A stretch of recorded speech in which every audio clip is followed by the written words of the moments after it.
Good afternoon, everybody, and welcome to this meeting for the Standing Committee on Social Development for Wednesday, the afternoon of Wednesday, April 7th. We have two members sitting in Committee Room A at the Legislative Assembly today, abiding by social distancing rules, and we also have members that are joining us online as well this afternoon from home. And so just to start us off today, I'd like to take us kind of around the room virtually and physically just to introduce members that are here with us today for the record. And I'll start with the member to my left. Kevin O'Reilly, Frank.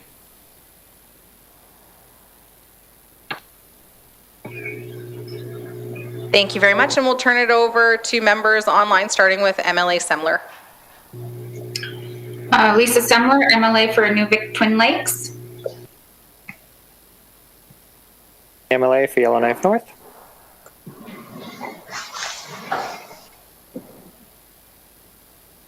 Go ahead, Steve. Go ahead, MLA North. Yeah, Steve Norton, MLA for Trinidad.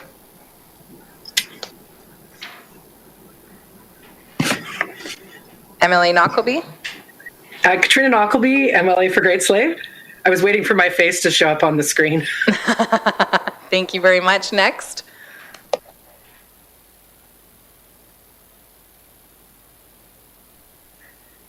MLA, we've got the phone-ins. Perhaps MLA Bonnet Rouge, you can start us off with two people joining us by phone. That was Shy. Ron Bonnet Rouge, MLA Decho. Thank you, MLA Bonnet Rouge and MLA Simpson.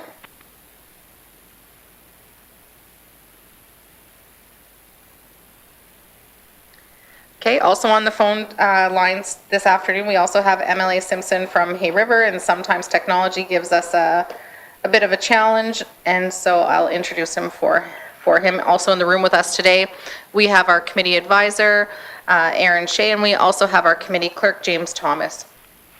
Today, what we'll be doing here with the Legislative Assembly is the Legislative Assembly's Standing Committee on Social Development is made up of regular members who can look deeper into social issues affecting NWT residents. Once the committee has talked with NWT residents about issues, they'll provide recommendations to the government of the Northwest Territories to make changes or improvements for the people of the NWT. The Standing Committee on Social Development is required by the Child and Family Services Act to do a review every 5 years. The Department of Health and Social Services Child and Family Services Division provides support to children, youth, and families through prevention or protection services. Some parents, caregivers, children, or youth contact Child and Family Services to ask for support, and support is provided to address short and long-term needs of the family. This review is looking at what activities exist to support families within Child and Family Services, and if more or other activities are needed. To do this, committee is hearing from community stakeholders to understand the experiences of families from the organizations who provide those services. Committee has chosen to focus on prevention by asking stakeholders to provide presentations that speak to the challenges for NWT families, the prevention services, and the supports that currently exist, and the areas for potential improvement. I'm going to start off today by introducing Ms. Nisha Rao, the Executive Director for the Yellowknife Women's Society. Nisha has joined us virtually online, and at this point I'd like to turn the microphone and the floor over to Ms. Rao. Thank you very much for joining us here today. We'd love it if you'd start off by telling us a little bit about yourself and then leading into your presentation. Thank you very much. Thank you. It is a pleasure and an honor to be addressing this committee this afternoon. As Member Cleveland said, my name is Nisha Rao, and I am currently the Executive Director of the Yellowknife Women's Society, which is an NGO in Yellowknife that offers services to people who are experiencing homelessness. We have a women's shelter. We run the Spruce Bough, which is a collaborative effort with the Department of Health to house people who are at high risk of a death or serious illness if they were to contract COVID-19. In conjunction with the city, we operate the Street Outreach Van and the Common Ground Homelessness Employment Program. And we also run 2 daycares. And the Women's Society has existed for 30 years. This is our 30th year. And the Women's Society started off as a place for women and their families to safely gather. So, children, looking out for children and families is really at the core of our work. And I'm also bringing to the table today my experience prior to my work at the Women's Society, where I was a lawyer at Legal Aid, doing work in family law and also defending families who were interacting with the child protection system. I've thought a lot about what to say to this committee, and I am very happy to see that the emphasis of today's meeting is on prevention, because I do think that we need to really focus on preventing families interacting with the child protection system. And I think I've thought a lot about what to say today because my experience interacting with the child protection system and defending families who were interacting with it, it will come as no surprise to most of you to hear that this system is a system that I think does a great deal of harm to children and families. What I saw is a system that bullies children and families who have already been traumatized by colonialism and residential schools. And what I'm saying is not new. Senator Murray Sinclair has himself said that the monster of the residential school system lives on in the child protection system. When I was working as a child protection lawyer, people would ask me, oh, that must have been really hard. It must be very hard. And it was hard, but it was hard not because I saw families or parents that were hurting their children. It was hard because I saw families, parents, children who were struggling with homelessness, poverty, the intergenerational trauma caused by colonialism in residential schools, and facing a system that was incapable of offering them what they need to succeed and what they need to keep their children in their family. The first case I had as a lawyer here was a case that involved, and I think it's a case that is pretty illustrative of what happens in the child protection system. It was a case with two young parents, a mom and a dad, who were together, and they had a 1-year-old child, and they had just given birth to a baby in October or November, and I met them in February, excuse me. They'd given birth in November, and that same month that they gave birth, the family was kicked off the income assistance program because the father did not meet the productive choice requirement set out as one of the requirements of income assistance. So because the parent was kicked off income assistance, the children were no longer getting the benefit of that money that could be used to pay their rent. And so for 3 months, the parents fell behind on their rent, and they were eventually evicted from their home. Another piece that I think is important is that when the mother was giving birth, she was asked during her labor if she had used drugs at all during her pregnancy. And she was told that this is important information because it could affect the safety of her labor. And so she disclosed that she had used drugs. I'm not sure how many times. And it was that disclosure, of course, that brought the family under their surveillance of the child protection system. But the same system was not able to help the parents stay in their house, was not able to resist the bureaucratic requirements of income assistance that caused the family to eventually be evicted. And instead, what we had was a system where the parents were frankly terrified that they were going to lose both of their children. And that case ended with the parents being evicted and then desperately requiring support to relocate to Norman Wells, where they could be with family. So, I think one of the things that I think we really need to address in a child protection system is a cultural shift that acknowledges that while we call the child protection system, it is also a system that inflicts a great deal of harm. And I do acknowledge that there are cases where children need to be protected from parents or need to be supported. But I think that we are really doing ourselves and doing the children in our community a great disservice by not acknowledging the fact that it is harmful and a huge trauma to separate children from their parents. And I think that that core recognition needs to be at the forefront of what we talk about when we talk about the child protection system. And I think the second core culture shift that needs to occur within the child protection system is an acknowledgement of what are the root causes of families interacting with the child protection system. And I think, one of those essential root causes is just pure and simple poverty. I think we all know families who live in Niven, who live out in Cam Lake, who live in Old Town, where mom or dad are an alcoholic or are struggling with addictions or are angry at their kids. It's not justifiable to be rude to your kids or to be mean to your kids. What I'm saying is that given the fact that we know that these kinds of social problems exist across race and class lines, why is it that essentially 100% of the families who interact with the child protection system are Indigenous? And it's because of poverty, and it's also because of racism. And so what I would like to see is a cultural shift that acknowledges that the reason why so many Indigenous families interact with the child protection system is because of the legacy of the residential school system and the legacy of colonialism.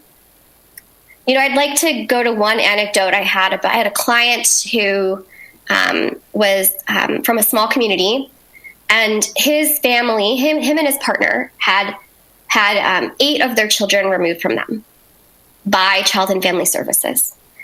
And it was obviously very difficult for the children, very difficult for this family. And this family was living they had a hut.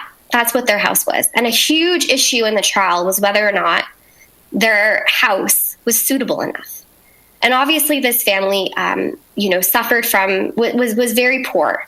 And so their house was under scrutiny. And this man had been written off as someone who was incapable of being a parent. But when I got to know him well, I saw that a lot of what was going on was that English was not his first language. And so when interacting with the child protection system, there were a lot of communication gaps. And I think some of those communication gaps could be improved if the system kind of started from a baseline assumption that parents are trying their best, and that a lot of parents are in the situation they're in because of poverty, because of trauma, because of residential schools. And that kind of baseline compassion actually makes a really big difference in terms of our ability to help people. But this man, I was visiting him, and he told me a story. His grandparents had both gone to residential schools. His family had been given a last name that wasn't their ancestral last name. And his grandparents had been renamed for the King and Queen of England. And he told me that there was a story in his community of the time when a barge arrived, and the barge was settlers, white settlers, who came and took some children away, took them to residential schools. And then the next time the barge came, the elders in the community told the children to run into the woods, to hide from the people who were coming to take them away. That story has always really stuck with me because, I think there's just so much pain and so much trauma from the legacy of a Canadian government that takes children away from their parents. And it's clear to me that pain, that narrative, that story hasn't gone anywhere. And I think that it's essential that we really call things what they are and really call out the harm that the child protection system continues, the legacy of residential schools that continues to be perpetuated in the child protection system. And I think that an acknowledgement of the truth and a clear reckoning with what's actually happening and putting that language up front and center is an essential part of what we need to do to make our child protection system better. And, we don't see that kind of language in the Auditor General's report. And that concerns me because I think, I attended the Auditor General's report, the committee meeting that happened, I think it was 3 years ago or 2.5 years ago. And all of the emphasis was on tracking and data and surveillance, and the problem was entirely defined by the system itself and making the system tighter and work better. And what I think we need to do is to really question the system itself. I have a feeling that in 20 or 30 years, we will look back and there won't be a child protection system. I think that there is a huge legal problem with separating children from their families on the basis of a standard of a balance of probabilities. When I think that really what we'll see is a shift towards a much higher standard for going into people's homes without a warrant, using an administrative as opposed to a criminal system, and having a low evidentiary bar for taking an action to prevent something from happening. Because what I saw is, maybe 5-10% of cases involve parents who are really incapable of caring for their kids. But the other 80-90% of cases are people who are living in overcrowded houses with their grandparents, with family members who are perhaps struggling with addiction, and these parents have nowhere to take their kids. They're on a housing waiting list, but they can't get into a house.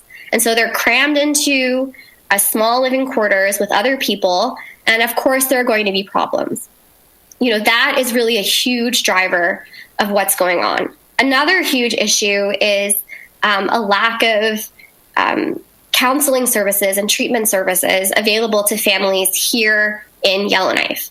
I had one case in Wati where a man who did not speak English was given a contract to sign without any kind of legal advice. He signed the contract in English, but he couldn't read English. And part of the contract committed him to, he's putting his kids in care temporarily under a plan of care agreement. And plan of care agreements are not supervised by the court. They're not considered as the child being in the custody of the state, but in fact, the child is in foster care. But because the parents have consented to it, it doesn't fall under the supervision of a court the same way that an order for temporary custody would. And so I think, if we, in that case, that man who didn't speak English, he only spoke Quichua, he didn't want to leave his community to go to a residential treatment center in Alberta. He'd never been on a plane before. And that whole idea of him having to leave to go and get support, I think, is a problem. And it also creates a problem where in order to get support, parents have to put their kids in foster care. And so then the kid is separated from the parent for, a matter of months. And that's actually quite a long time. And sometimes kids are separated from their parents and also their siblings, which I think is horrifying. I mean, I have some experience myself with a family that had addiction and mental health problems. My family was never homeless, but we were on income assistance from when I was 11 until the end of high school. And I had a parent who had a severe addiction. And I can tell you that as a young racialized person, I was very alert to the fact that the odds of my family interacting with the child protection system were much higher than that of a non-racialized family. And as a child, I think there are very few things that are more terrifying than being separated from your caregiver. We know that the breaking of attachment wound, the breaking of an attachment is a severe wound that is the source of the kind of trauma that actually causes addiction in the future. Like Gabor Mate, the leading doctor on addiction and trauma, has talked about this a lot in his work in the downtown east side in Vancouver. And so I think another thing we're going to see about the child protection system, if there was more data on this, is that the way it's currently set up fuels the criminal justice system. So the people who we end up labeling as criminals are people who spent their childhoods in foster care and who are suffering the wounds of a fragile childhood and are coping with the pain of that broken childhood by drinking a lot. And so I guess, that kind of brings me to, what should we really be doing? How can we really help families? And I think that's what this committee wants to hear about, right? I think we're really interested in how can we help families? How can we support them? How can we prevent families needing to be separated from one another? So I think the first thing I would advocate for is a whole of government approach. The problems that I've identified are not just problems that belong to the Department of Health, although I think it's good that the Child and Family Services is rooted in health, because we are really talking about questions of mental health, well-being, addictions, trauma. But we're also talking about problems that have to do with the Department of Justice. I think that it's high time that the Child and Family Services Act be revisited. I think that we have an opportunity in the Northwest Territories to be a leader in designing pilot programs that help families. And I think that there's a great opportunity to improve the standards of procedural fairness and the burden of proof that apply to cases of child protection. And those are questions that apply to the Department of Justice. Housing. Housing is, if we gave families with kids houses, the child protection system would be cut in half. And I say that with no doubt at all. So much of the problem is housing. I can't spend a week in a house with my parents over Christmas. I love them to pieces. Imagine, we've all spent time with people who have new babies. It's really hard to have little kids, to have new babies. Imagine doing that when you're living with your mother, or you're living with your sister, or you're crammed into another house. So much of the child protection system focuses on judging and punishing parents and ignores the fact that what we're really talking about is a lot of homeless kids who deserve to have somewhere to live. And so I think we really, really, really need to advocate and lobby for money for kids to have places to live. I think the other thing that we really need to push for is, not maybe children. I don't think families with children should be cut off income assistance. If there's a newborn baby, that newborn baby deserves to be on income assistance, deserves to have access to funds so that their family can buy food, pay rent, buy diapers, buy formula, things that are incredibly expensive in the communities. I think we need treatment, on the land, Indigenous-led treatment for families who want it here in the territory. That's really essential. It's essential that people receive culturally appropriate trauma healing. And I think that there's a lot of great stuff happening in the territory now. A lot of our clients at the Women's Society are going to be attending some on the land programming for families, right? There are programs like that, but they're, for the most part, not in the Northwest Territories. And families have to wait a year to get into those programs. And in that year, the kids are in foster care. So I think that we really need to invest in those kinds of things. I think another thing we need to invest in is birthwork support. So, that young mom who discloses that she might have used drugs during pregnancy, who's going to meet her at the hospital? Who's helping her? And I think that there are a lot of great midwives, doulas, other people doing birth work in the territory. And we can really reimagine a system where young families with newborns are met with love and compassion and care, and not with a system that they're afraid is going to take their baby away. I think that we need to give families and community members options for support to people in their community other than reporting to Child and Family Services. So we need to have maybe respite care for just other options for people.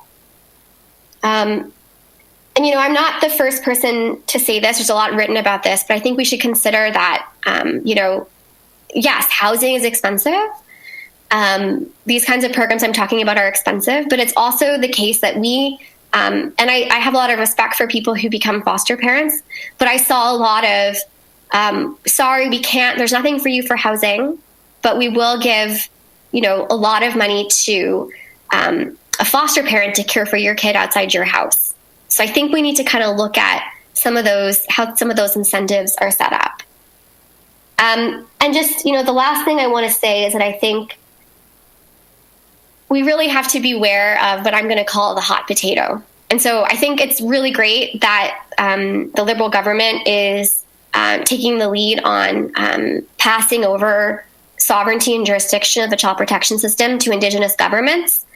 But I think it would be a horrible act of colonial cruelty to pass a broken system onto Indigenous governments and onto Indigenous communities. The monster of the residential school system lives on in the child protection system. It's a disrespectful thing to do, to pass a monster onto somebody else. And so I saw the other day that the Indigenous Services Minister has announced $450 million in funding that communities can apply for to set up their own child protection system. What we need is money for housing, money for kids to be taken care of. We need support for families. And so I think it's going to be incumbent on you, on the Northwest Territories government, to lobby the federal government to get money there, because that's where we're going to need the money. And I haven't heard anything from the federal government about that kind of funding, and I find that really disappointing. So, I think we're at a critical point. I think that there's an acknowledgement within the territory, within Canada, that the child protection system is broken. And, I think that there's a lot that we can do to change the current system and to do a better job to support families. And so those are my points, and I'm happy to take any questions or comments. Thank you for your time. Thank you very much, Ms. Rao. I really appreciate you taking the time to share your experience with us today. I think it's really important to hear from frontline service providers and stakeholders like yourself who have experience both in your existing role and your previous role as well. And so I really, really thank you for sharing with committee today and making the time to be here.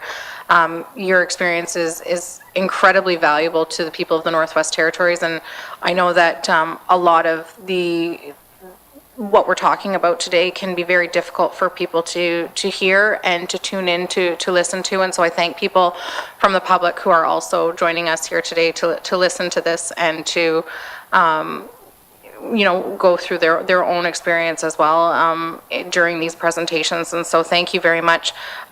First off, I'm going to start us off with MLA Semler, and I'm going to pass the floor over to her just for questions from committee members. Thank you very much. Yes, thanks. And I just want to say thank you for your presentation. It was very thought out and thorough. It gives a good picture of what I am familiar with the social services.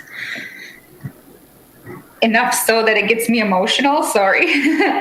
One of the questions that I do have is, as in your role that you were previously, was there, and I think the thing is that our Child and Family Services thinks they do these things. They feel like they're doing a service to the less like you said, it's poverty driven that's driving the lists. And I brought this issue up before because in my line of work, prior to this, I was a public health nurse. I've probably been in every home that had a baby in my community and in Yellowknife because I worked there for a year, and some of the homes that I went into, yes, they had very minimal, but there was love, there was care, but they were under surveillance. And then I'd be in other homes that were not considered poverty, but there were addictions and there were other things that I would be more concerned about, but it was never ever taken seriously as almost like as a concern, because this was a well-known family, or this is not, we don't, so it's, and I find like some of the other things that you had said, like we and this has been raised, like, there's been families here for years and we know it generationally. I was raised by my great grandparents. My cousins were raised by our grandparents, like it just happens, so, but nobody ever reached out and said, because the parents are doing a good job and some of the families here are struggling that they can't keep their grandchildren because they can't afford it. But yet they're afraid to be a foster family because then they're going to be under surveillance and everybody's going to be watching them and everything that they do is going to be criticized and critiqued, I went into a home visit with a new social worker when I first started when I was a public health nurse, and they had caribou meat flying out on the floor, and the social worker wanted to take these kids because of what the caribou meat that was flying on the floor, and it was like, so there's certain things that, but within your line of work, did you bring these issues forward, and were there ever taken seriously by the department, or was there a venue for some kind of way to bring these issues forward before now, to make some of these, like, to actually see if there was a place to make change? Thank you very much, MLA Semler. Ms. Rao?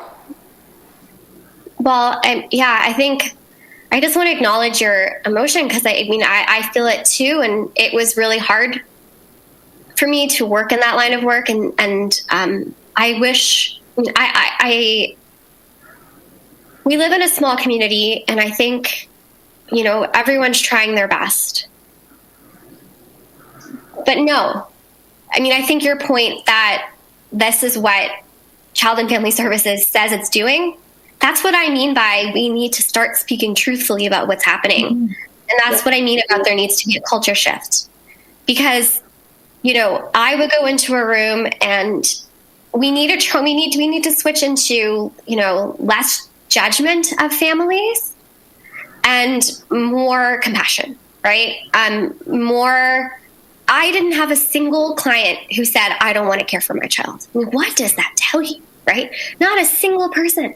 And I think there's a really damaging myth, lie that exists, which is I've heard many times in my work, which was that Indigenous families don't know how to care for their kids anymore because of the residential school system. That is a racist lie that needs to end now, because the ability to love is within all of us. People. And so I think, it's hard to talk about this because it wasn't the case that what I said was met with respect. Instead, I was told that I was making people feel like they were racist or that I was hurting other people's feelings. But this wasn't about other people. This was about the kids and the families who were the ones who were being hurt. And so I think that what I want is to see a real shift, because It's really, really, really horrible. We know that it's wrong to take kids from their parents. I mean, we talk about it at the American border. We know it's a horrible thing to do. And it's happening every day here to people who have already been victimized. And it's happening to children. It's wrong. And I think that for so long as we continue to say that that's not what the system is doing, we're doing a great disservice to a lot of children. Mm-hmm. Thank you very much, Ms. Rao. Emily Semler. Yeah, and thank you for that, because exactly what I've been saying is the Child and Family Service system, they don't want to hear that they're being racist, because this is the thing is they're inflicting their opinion on another culture, because we know our Child and Family Services is almost 100% Indigenous in the Northwest Territories.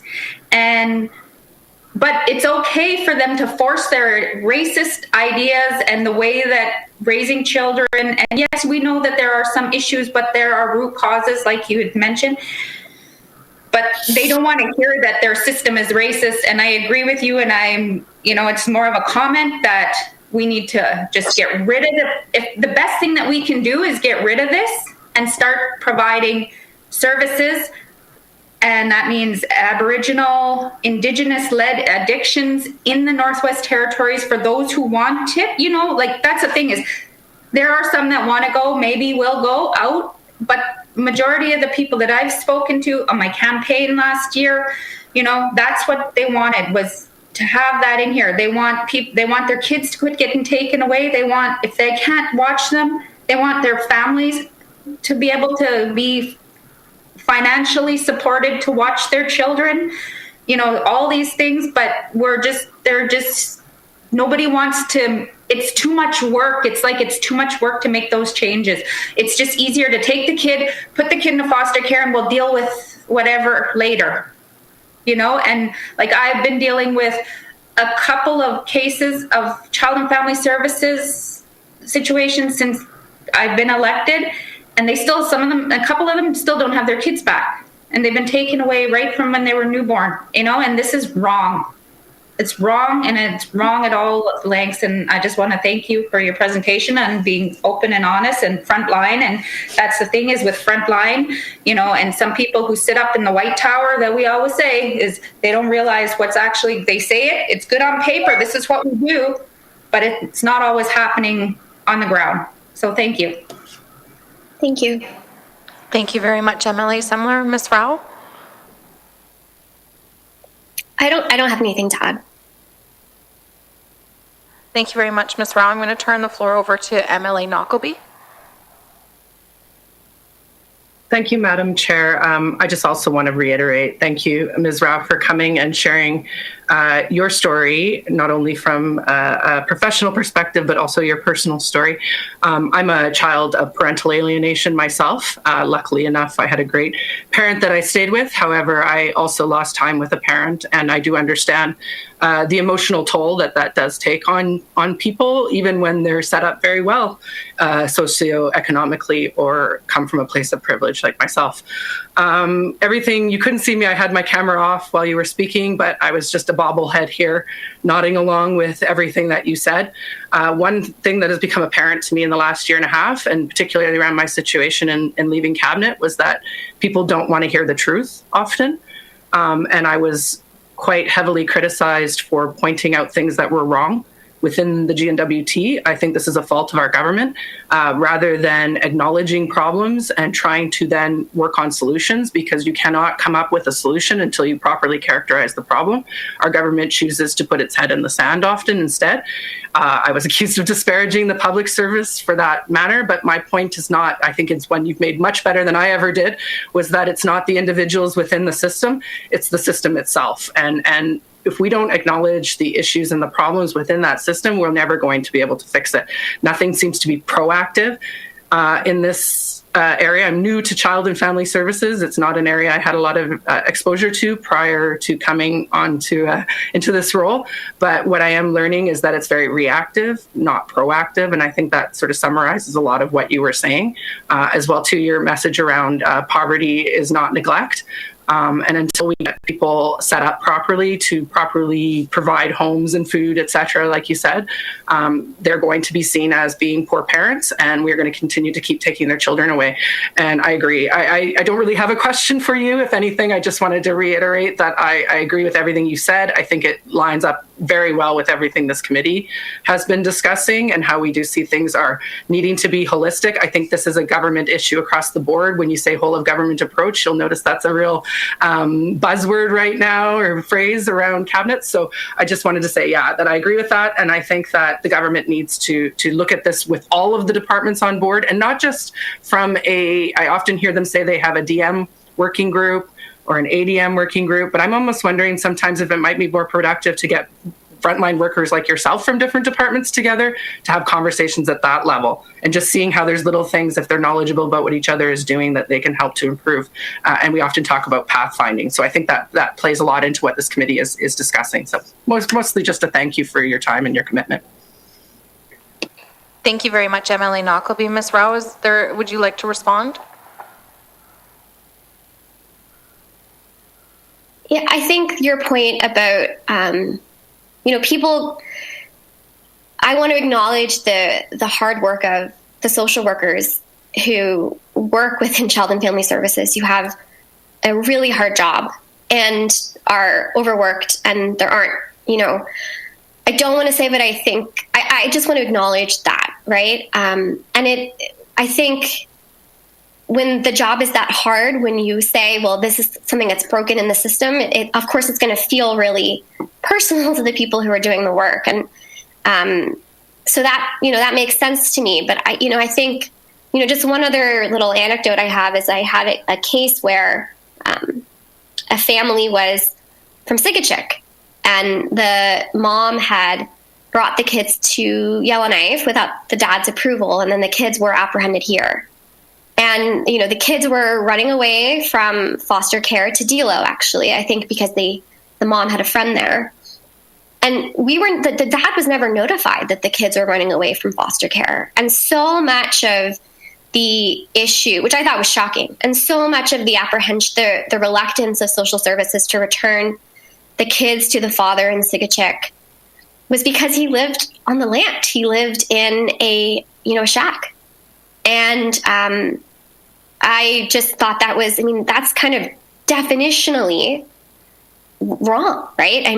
To take an Indigenous child, 2 children away from their father, and his father was a residential school survivor. And his father said, I want my kids back so we can go rabbit hunting. Like, it's spring. And that father, we ended up, fighting for him to get his kids back, but only with a lot of reluctance. And, I had been in Yellowknife for 3 months when this happened, 2 months. It was breakup. So he was taking his snowmobile and crossing the Mackenzie River and doing pretty risky things to get his kids. And I remember that experience created a lot of pushback from child and family services, to the point where I was really questioning whether or not I was doing the right thing. And I had to call my father, and, he said to me, if you're not making change if you're not, making some people angry. And I don't try to make people angry, but I think we know that if historically that we don't always intend to, as a community, as a society, to do things that are harmful.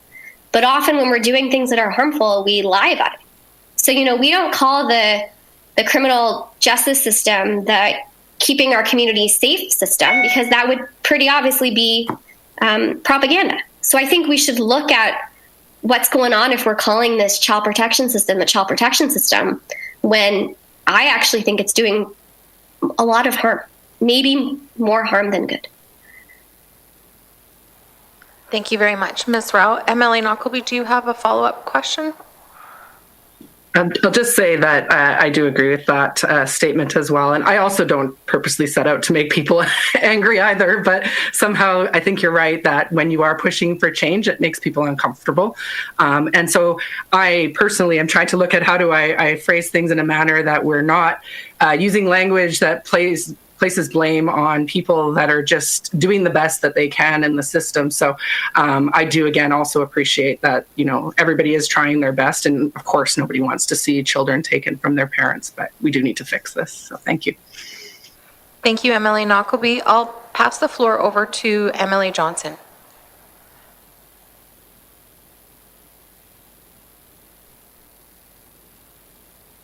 Rylan, you're muted.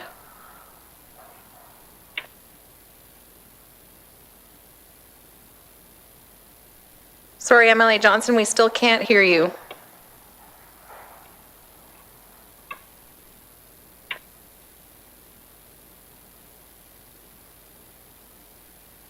Come back to Emily Johnson while he sorts out his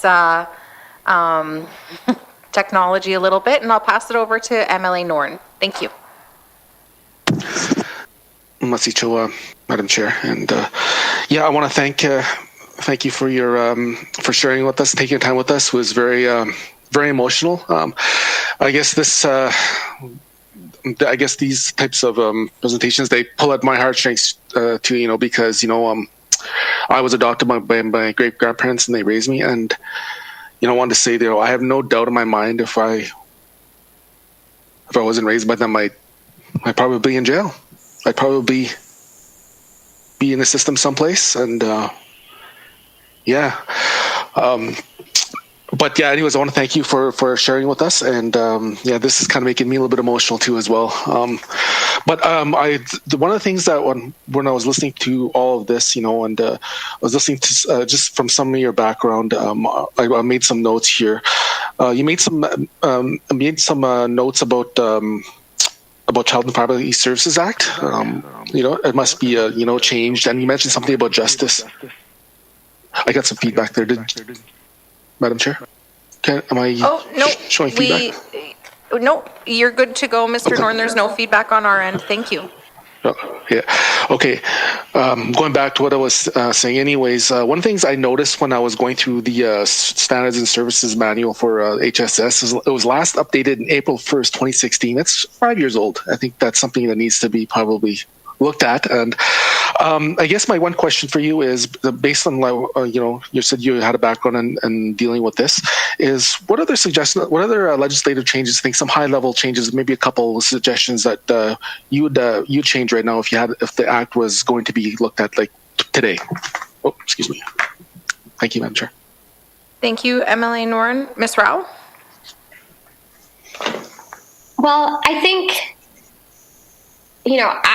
I think that, something I told the executive director of the Legal Aid Commission, Karen Wilford, is that, really the child protection system is trying to respond to social problems through a bureaucratic and legal system. So I think the most important thing we can do is, guarantee every child in the Northwest Territories housing.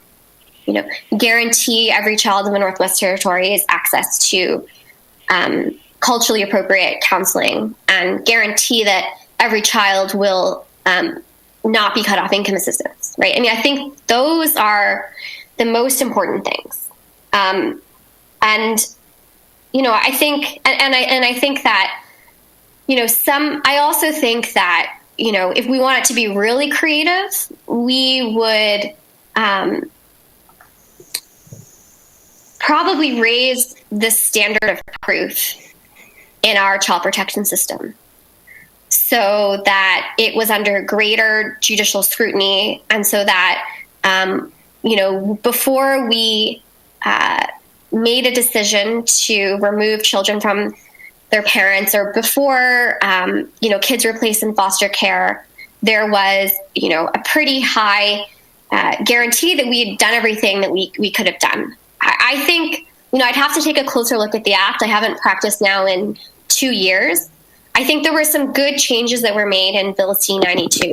One of those important changes was that a child has to be placed with their parent if the parent is available. And so, right now what happens in our law is if one parent has an order for custody and the child is apprehended from that parent who has the order for custody, the child cannot be placed with the other parent. And Bill C-92 does something to remedy that, but I think that's, one clear example of something that ought to change. But I think what really needs to change is just our whole approach to the system, right? I think I think that it's a bit of we've just dug ourselves in too deep with this thing, and I think we kind of have to start afresh. So I think it would actually kind of be, I think that we could take what was in Bill C-92, ensure that it corresponds to our system. Legal minds have already done the thinking about that, but I think that we need to think bigger. Think even bigger than what we're getting from the federal government right now in terms of how we deal with these social problems. And I would be concerned that if we just made little tinkers to our Child Protection Act, then that would be celebrated as a victory when it wouldn't be. That's not what we need. Thank you very much, Ms. Rao. MLA Norn, do you have a follow-up question? Not so much a question, it's more of a comment. And thank you for that. It's always good to hear some ideas. We're always open to ideas, and listen to them, try to make them, make it a practical system to work with. Like you said, right now it's not working. And one of the things that you mentioned to me that upset me a little bit was when we have somebody that doesn't understand the language and force to sign legal documents. Unacceptable. I think our departments need to do a better job of having access to translators, at least explain some of these documents and understand them, knowing what they're signing. So I just want to say that I'm hoping that that's something we could probably look at. Thank you, Mr. Madam Chair. Thank you very much, MLA Norn. I'll turn it back over to MLA Johnson. Can you hear me now, Madam Chair? We can definitely hear you now, MLA Johnson. Go ahead, the floor is yours. Thank you, Nisha, for presenting today. I think it's hard to disagree with the statements you're making, even though we want to shy away from many of them. I think many on the committee feel that same way, but and I think even many who work in the system, social workers, feel that powerlessness. I guess I wanted to get into the kind of limitations of the current system to actually remedy many of these things. In some of the both social workers and lawyers I've spoken to, even if we know the solution is to give people housing and to give this family a house, there doesn't seem to be anywhere along that process for that to occur. And I have limited experience with child and family services, but in my experience in being in territorial court, the judicial oversight is and let alone some sort of oversight remedy the situation. I guess it's so hard to know where to begin to start, but perhaps I'd like you to speak to your opinion of successes in plan of care agreements that we have seen, or whether anything is being done in the realm of child and family services when you were practicing that essentially did something creative and said, okay, this is the problem, so this person will get guaranteed housing, get guaranteed income assistance. And I think one of the limitations is that this all occurs in territorial court, and those judges have very limited parameters to set orders, and then they bump into family law and Supreme Court, and they can't, as you gave the example, they can't go against custody orders. They don't have it make orders, and perhaps the solution would be kicking that into Supreme Court, but I don't really think that's what I'm getting at. I guess I'm getting at is how often in any of your cases were you able to get some sort of plan of care agreement that actually provided people with housing or income or the supports they actually needed to be parents? Thank you, Madam Chair. Thank you very much, MLA Johnson. Ms. Rao? Yeah, so I think, the system is a bit Kafkaesque, for lack of a less pretentious term. But, that's kind of, it's pretty complicated. So at the really far end of the spectrum are orders for permanent custody. So those are orders that are judicially supervised. And, I think quite often by the time you get to that point, the kid has been away from his or her parents for a long time. And in many ways, it's unfortunately a done deal. But it's a done deal, I think, sometimes because there just isn't anything else to be offered. So sometimes people are, parents really aren't able at that point. But even at that point, there's sometimes like grandparents or other relatives. But those people are also struggling or don't have housing. So, we can't offer people housing when it doesn't exist. So that's like a real problem, right? I mean, that's a big one. Then in the middle spectrum are temporary custody orders, which are shorter and have to be renewed. And those are one thing that exists in the Act that I think could change is a requirement that temporary custody orders, I think, can only last for up to 2 years. So there's this real push for permanency and resolution within the system, which I think is a little, old-fashioned.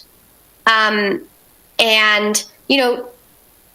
it's always the case in family law that you want to be you want to meet each case is unique, right? Every child's unique, every family is unique. And so a mandatory rule that says that when you get to 2 years, the court has to apply for a permanent order, I think that's a problem.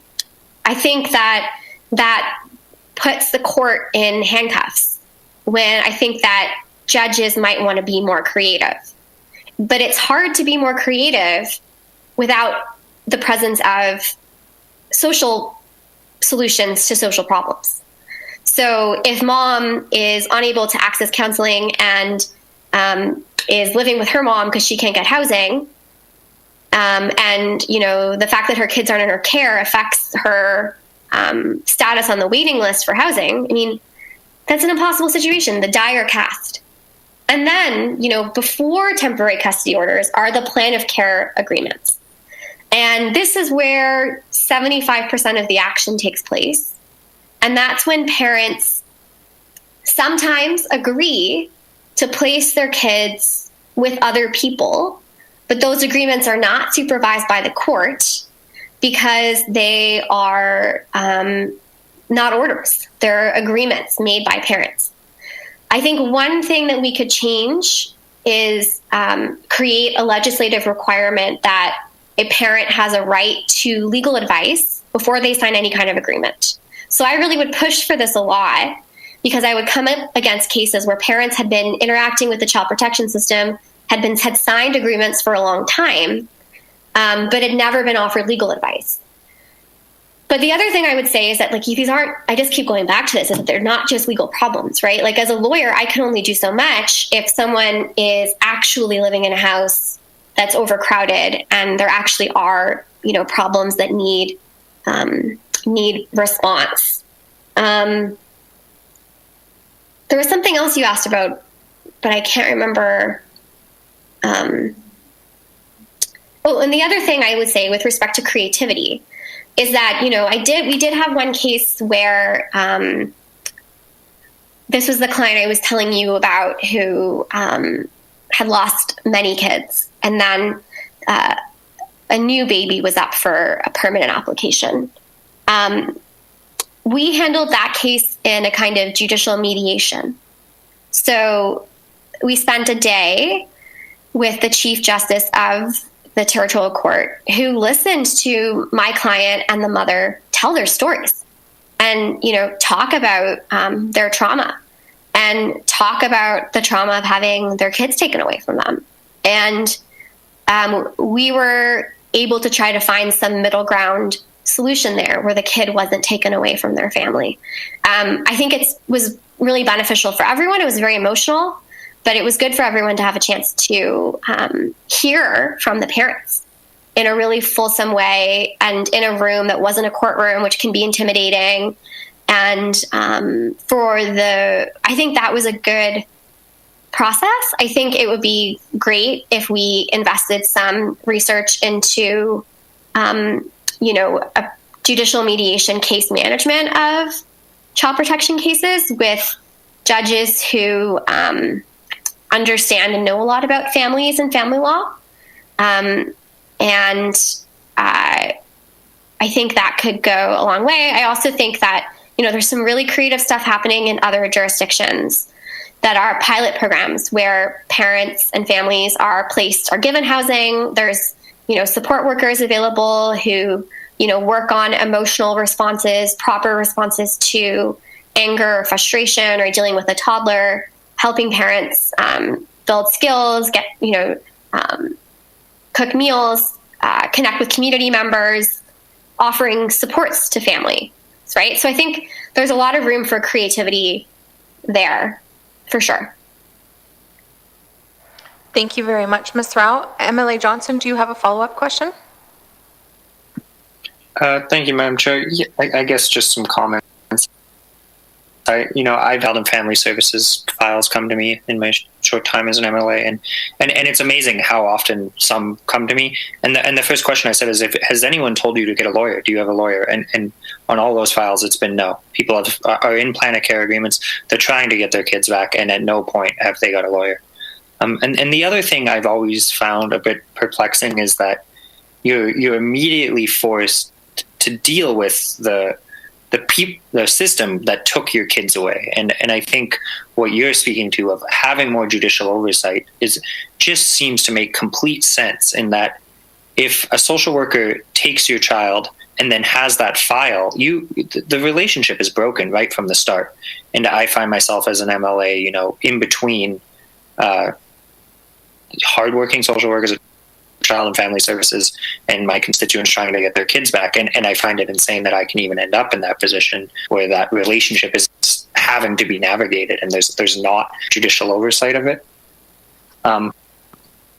I guess another comment, or I'll pose it as a question too, is some of the things we need to do cost money. I think we need to, like you mentioned, respite workers, putting entire families into some sort of care program, piloting programs where, instead of taking the child away, a worker provides from child and family services, a worker you're not afraid is actually going to take your children. I think those exist, but they cost money. But I don't think people also realize the amount of money we are spending on child and family services in the judicial system right now. Lawyers and judges are extremely expensive. It is by far, a more expensive way to deal with any process in the courts than it is to do it with social programming. But, given that you were a legal aid lawyer who billed people firsthand, can you just speak to what some of the costs you would say are associated with, going through years of the system and a permanent custody order? Thank you, Madam Chair. Thank you, MLA Johnson. Ms. Rao? Yeah, thanks. I'm so happy you brought that up because I think it is a really important point. We're really bad as a society at properly measuring how much things cost. Because, okay, it's expensive to build housing, but really expensive to have a lot of kids end up in the foster care system, being sent to residential placements in Alberta and BC, and then, often coming back and interacting with the criminal justice system, perhaps being incarcerated. We're really bad at looking at how, when we don't spend money to prevent problems in the short term, that actually ends up creating a lot of ripple effects, which is nothing to say of, what's actually the right thing to do. What should we actually be helping people and spending money there and generating value in terms of children doing better, right? I mean, that's really valuable. And I think we're bad at measuring that as governments when we talk about how much things cost. And I think, you made a really interesting point, which is something I noticed when I first started, which is that as a mom, a young mom or a young dad, or, you're going to be really hesitant to trust the government worker who also has the authority to decide whether or not to apprehend your child from you. There's there's going to be a fundamental fear that's going to be detrimental to your ability to work with that person. And so I think in some systems, there are a few social workers. So there will be another person who kind of assists the parents. But I think that person can't exist within the same system. So I think it's important to acknowledge that this no one goes into social work without wanting to help, right? I mean, that comes from a place of sincere care to want to be a social worker. Hard job, especially in child and family services. But I think that there's, a mistrust that I observed from a lot of my clients of social services. And a lot of my clients were in the child protection system themselves, had been in foster care, had been sexually abused in foster care, had been separated from their siblings. They have their own memory and their own experience with a system that they're now asked to interact with. And that creates a lot of very complicated emotions. And just one other thing I think is important to bring up is, I saw quite a few cases with newborn babies who had severe developmental disabilities, and services for them weren't available here. And so that was a huge driver behind those kids being placed in permanent care in Alberta. And I had that, I think that's really awful, right? To think that a young mom, a young family is losing their baby because we don't have the services available for them. And I think that, I had one case where that happened to a mom. She and her husband had 4 other kids in their care, but their baby was born with a lot of problems. And there was just this reluctance to understand. She would get quite upset and quite angry sometimes. But I could see why. I mean, her baby wasn't with her anymore, right? Horrible pain and trauma of having a baby who's sick and then not having it anymore. And so I think that the system just wasn't well designed to create an open space for her or other parents to say, yeah, I'm having a hard time. There just wasn't enough. There's not a lot of trust that exists in that system, I think, between the parents and the workers. Thank you very much, Ms. Rao. Members, are there any other questions for Ms. Rao today?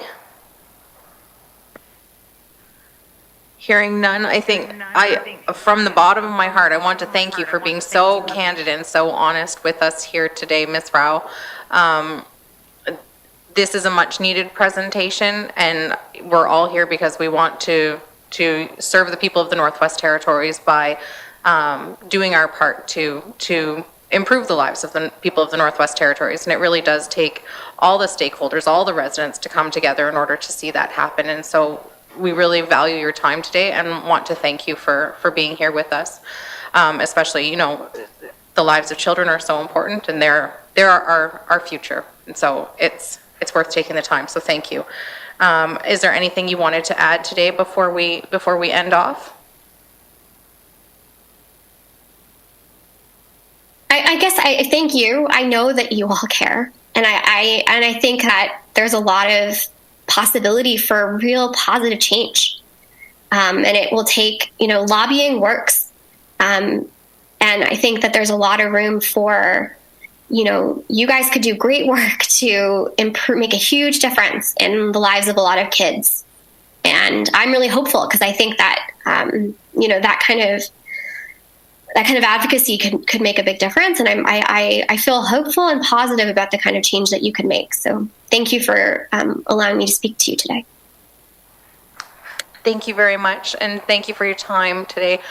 Members, if everybody will stay on the line while we kind of disconnect from the public portion of the meeting, and we'll go on camera. But thank you very much for your time today, Ms. Rao. We really, really appreciate it. Thank you. Thank you.